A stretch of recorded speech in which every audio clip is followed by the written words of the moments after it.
Hi everyone, welcome to Sunroom Storytime. My name's Mr. Dan.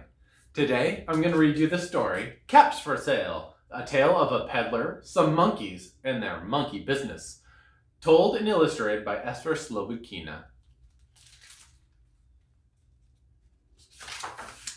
Caps for sale. Oh, do you see? Is that the peddler? And he's got all those caps on his head? That's a pretty silly way to carry all those caps. Caps for sale. A tale of a peddler, some monkeys, and their monkey business. Told and illustrated by Esphyr Slobodkina.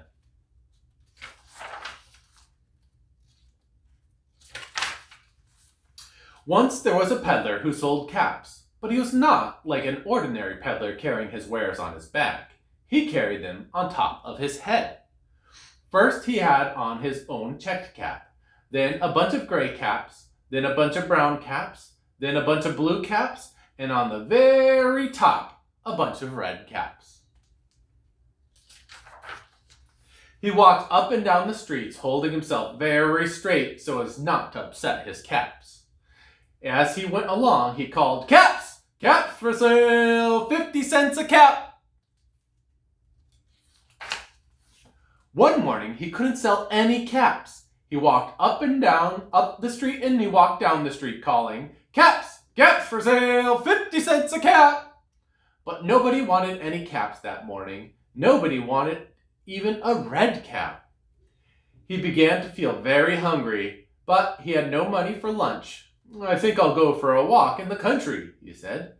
And he walked out of town, slowly, so as not to upset his caps. He walked for a long time until he came to a great big tree. "That's a nice place for a rest," he thought. And he sat down very slowly under the tree and leaned back little by little against the tree trunk so as not to disturb the caps on his head. Then he put up his hand to feel if they were straight. First his own checked cap, then the gray caps, then the brown caps, then the blue caps, then the red caps on the very top.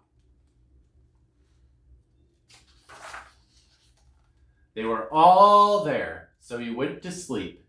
He slept for a long time.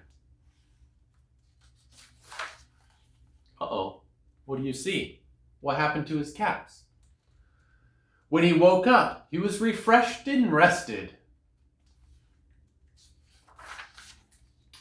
But before standing up, he felt with his hand to make sure his caps were in the right place. All he felt was his own checked cap. What do you think could have happened to the rest of the caps?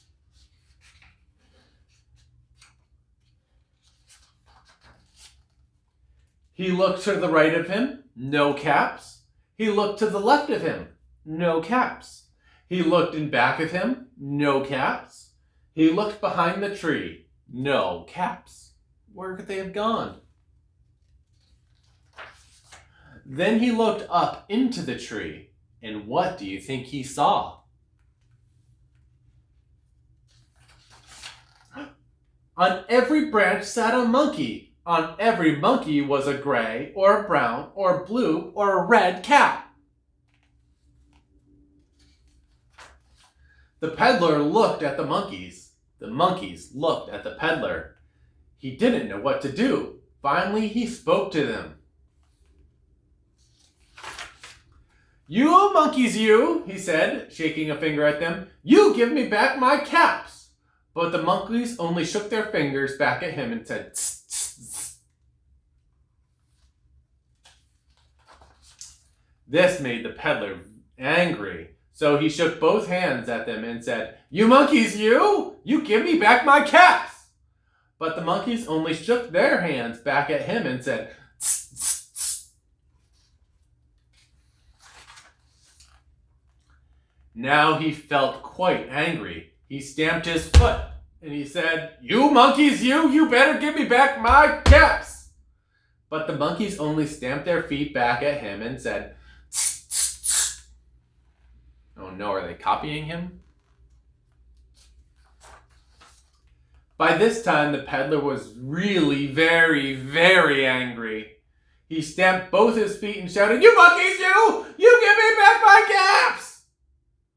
But the monkeys only stamped both their feet back at him and said, "Tss, tss, tss."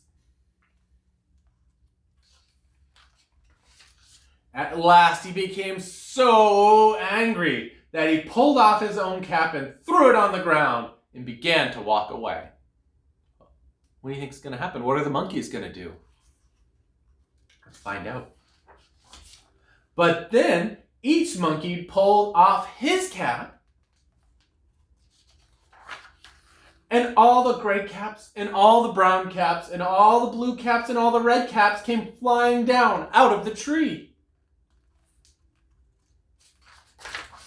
So the peddler picked up his caps and put them back on his head. First his own check cap, then the gray caps, then the brown caps, then the blue caps, then the red caps on the very top. And slowly, slowly, he walked back to town calling, "Caps! Caps for sale! 50 cents a cap!" And that was the story, Caps for Sale. I hope you enjoyed that, and I hope to see you again next time on Sunroom Storytime.